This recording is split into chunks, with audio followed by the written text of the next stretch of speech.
बदली व्हावी आणि ज्या घटनेमधील आरोपी आहेत त्यांना तात्काळ अटक करावं या मागणीसाठी या ठिकाणी आंदोलन सुरू आहे।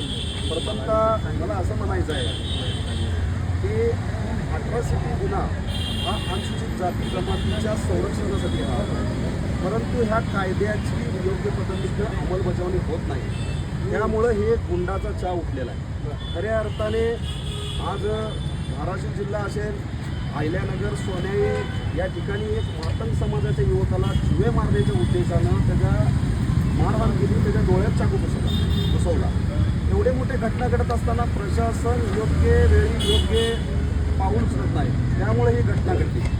हे तुळजापूरचे असणारे DYSP म्हणतात कुठे खोटे अट्रॉसिटी करतात। मला या माध्यमातून त्यांना प्रश्न विचारायचा, ज्यावेळी अट्रॉसिटीसारखा गुन्हा दाखल होतो त्यावेळी तपास